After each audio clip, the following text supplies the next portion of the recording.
Hi, Lester, Wushu Engineer. Over the years, I've noticed a lot of comments on film footage of various apparent fights shared on social media, and the comments often seem to indicate that the person leaving the comment believed the fight to be real when it was in fact fake.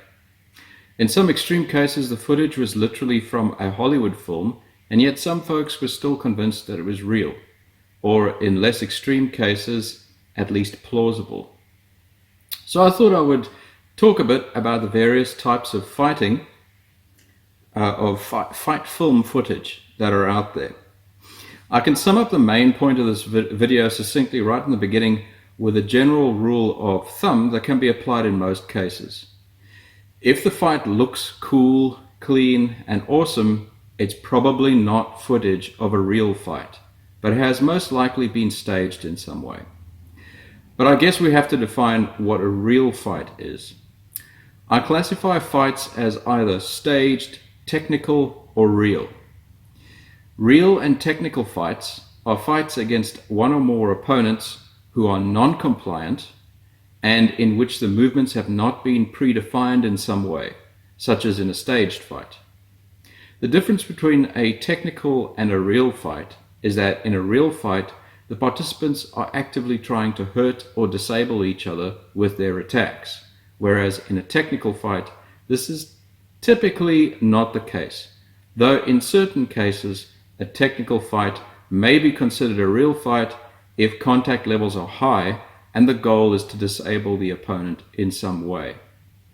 Simply put, a staged fight is a fight in which the participants are compliant and are not trying to beat each other.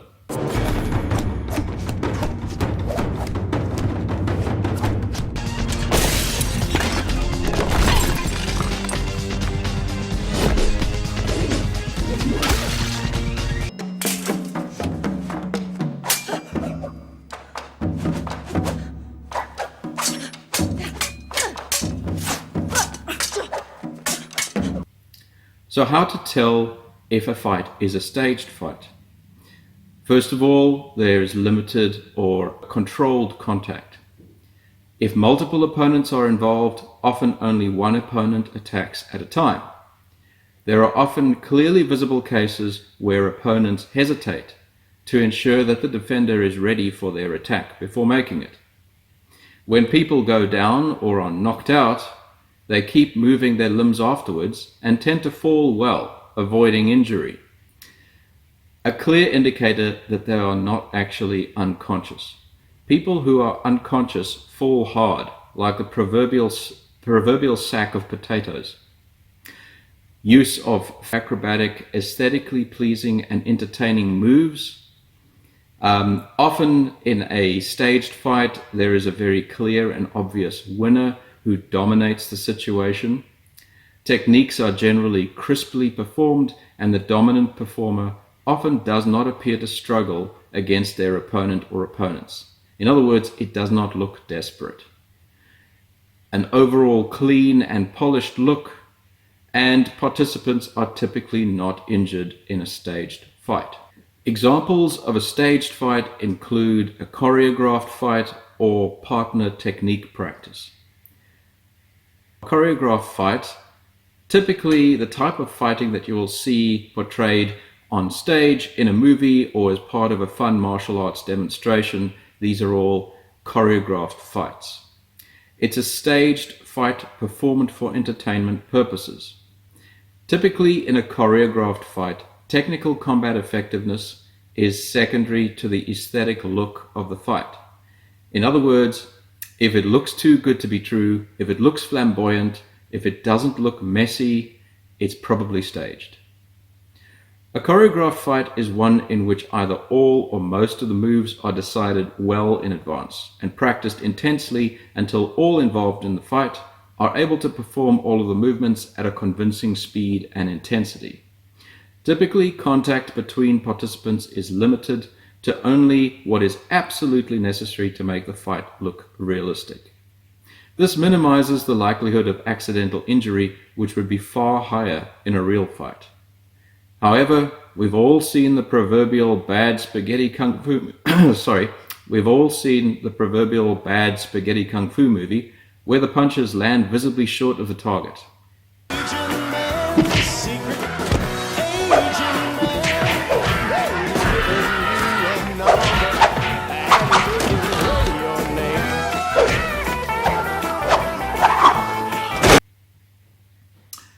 It's quite possible to involve actors who have little to no actual fighting experience in a choreographed fight scene and make them look convincing, merely by getting them to practice the moves until they appear polished and experienced. Choreography does allow the practice of certain fighting techniques in a very controlled scenario, but there is a very big jump from choreography to real or technical fighting. However, if the participants do have fighting experience, they can typically make the choreographed fight look more realistic than if they don't. Choreographing fights also allows for dramatic elements to be easily inserted, which makes it very appropriate for stage or movie fight scenes.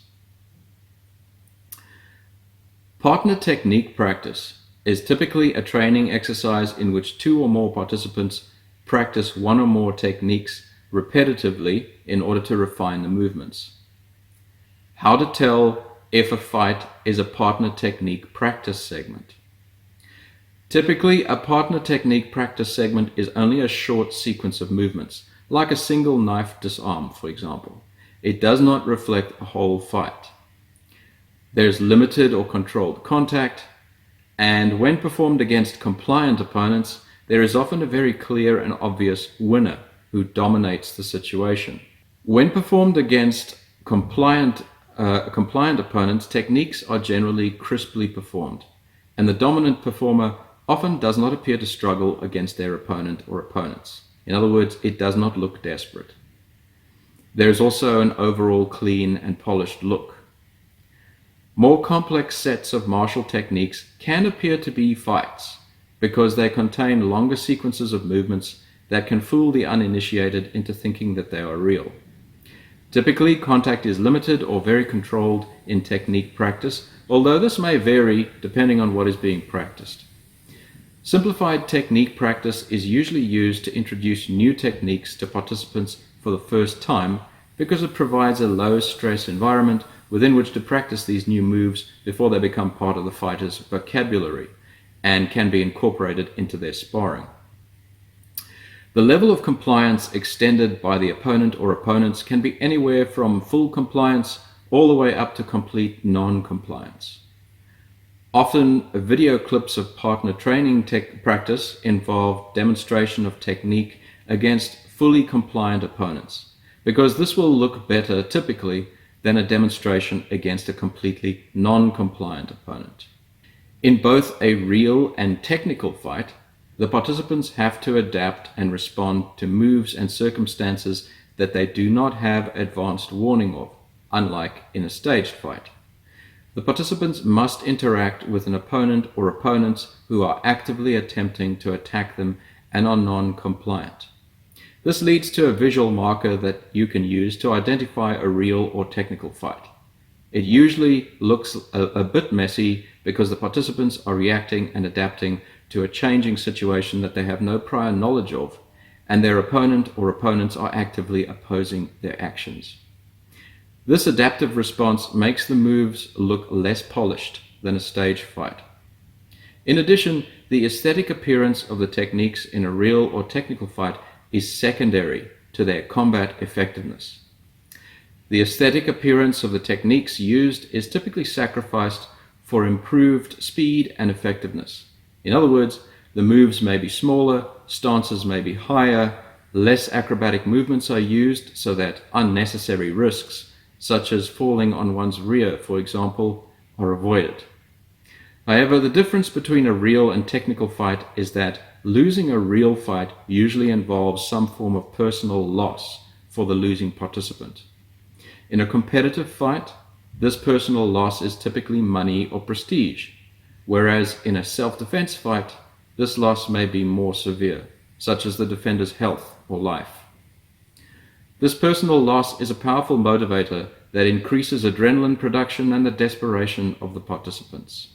Obviously, the more one has to use, the more motivated one will be to fight hard. meaning that a self-defense situation will typically represent the most desperate kind of real fighting, since the defender's life may depend on their actions. Real fights are also typically look much messier and more desperate than technical fights. The lines between a technical fight and a real competitive fight may be blurred in the case of high-level full-contact sparring, because these types of sparring matches may continue until one of the participants is disabled, for example, through a tap-out during the application of a lock or submission hold. Technical fighting is a controlled, non-sporting fight between two or more participants for the purposes of training. It is a training tool used in most martial arts. How to tell if a fight is a technical fight? It will typically occur in a controlled environment such as a gym, training space, or boxing ring. It will typically appear somewhat messy and desperate. Techniques will often be shorter and less aesthetic to maximize effectiveness. Participants may break from fighting from time to time to acknowledge that an attack or lock was effective before continuing. Sparring is a controlled fight between two or more non-compliant participants in which certain rules are observed in terms of level of contact and, in some cases, the techniques that are applied.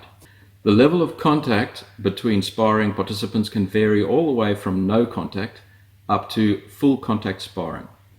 When contact in sparring is heavy, padded protective gear and gloves are often, but not always, worn. Freestyle sparring is often practiced with no limitations on the types of techniques that can be applied, although personal control must be particularly high in participants because the goal is not to injure the opponent or opponents. Freestyle sparring can allow for self-defense techniques to be applied with control up to a safe predefined cutoff point in the technique, at which point the move is interrupted to ensure that all participants remain safe. As previously mentioned, the boundaries between the higher levels of technical fighting and real competitive fighting can be somewhat blurred. For example, in high contact sparring, the fight may progress to the point at which the opponent or opponents are disabled. For example, in a lock or hold, which is often one of the goals of competitive fighting. The primary difference between technical and competitive fighting is that the goal of technical fighting is training and increased fighting experience against a non-compliant opponent or opponents who are in turn actively trying to attack and defend, whereas the goal in a competitive fight is to win the fight. Competitive fights are sporting fights that typically take place between two opponents. Sometimes this number may be greater. How to tell if a fight is a competitive fight? It will typically involve only two opponents. It will typically occur in a controlled environment, such as a boxing ring or octagon. They will typically be wearing some form of protective gear, such as gloves or headgear. It will typically appear messy and desperate. There will usually be a third person, a referee, present, who will intervene to stop the fight from time to time. The fight will usually occur in timed segments that are separated by short pauses where the fighters retreat to their corners. Once the fight is concluded, a winner is announced or the fight is called as a draw. A competitive fight can be won using a number of methods depending on the type of competition. These may include accrual of points based on successful techniques, judges' decisions, or through disabling an opponent in some way. Typically, the goal in a competitive fight does not involve seriously injuring or killing the opponent. There are a number of safeguards that are typically present in a competitive fight to limit the risk of serious injury or death to the participants. These include rules that limit techniques, controlled fighting environments such as a boxing ring, referees that can intervene to stop the fight, known limited numbers of opponents, and time limits. One of the differences between a competitive fight and a self-defense fight, as mentioned earlier, is in the value of the personal loss that may be suffered if the participant loses. If the defender loses a self-defense fight, they may not survive. As mentioned earlier, another difference between a competitive fight and a self-defense fight is that there are rules and safeguards in place in a competitive fight to reduce the risks to the participants. These safeguards are not present in a self-defense fight. It is uncommon for participants in competitive fights to be severely injured or killed, whereas this is far more common in self-defense fights. Self-defense fights are non-sporting fights that ensue when the defender has no choice but to physically intervene to ensure their safety. How to tell if a fight is a self-defense fight? Self-defense fights are typically fought in uncontrolled environments, such as a street or urban space. They often involve multiple aggressors and may also involve weapon use. The film footage is often grainy, shaky, uneven, or clearly derived from a CCTV camera or a mobile phone. The techniques are typically far faster, messier, and the fight is most often very obviously desperate. People can often clearly be seen to be heavily injured in real self-defense fights. Again, if the fight looks clean and awesome, it may very well be a staged fight made to look like a self-defense fight. This clip is an example of a fight that looks convincingly real enough to be mistaken as a self-defense fight. However, this is more likely to be a staged fight than a self-defense fight. See if you can pick up on the subtle markers that indicate that this is more likely a staged fight, and leave your analysis in the comments section below. So what kind of fighting do I usually apply in my demonstrations? Well, I will typically demonstrate things using technical fighting, and my opponents will be non-compliant. In other words, freestyle sparring.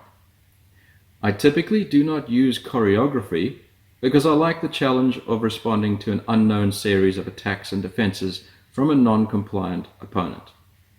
In addition, I believe that this is a much more realistic test of whatever technique, approach, or weapon I am demonstrating than showcasing it in a choreographed sequence.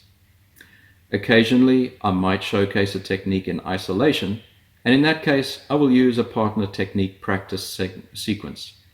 But in this case, my partner will be instructed not to be compliant. If I use a choreographed fight sequence in a video and or perform against a compliant opponent or opponents, say perhaps for fun and entertainment, I will indicate this in the video because this will be far less reflective of the real-world effectiveness of the demonstrated techniques.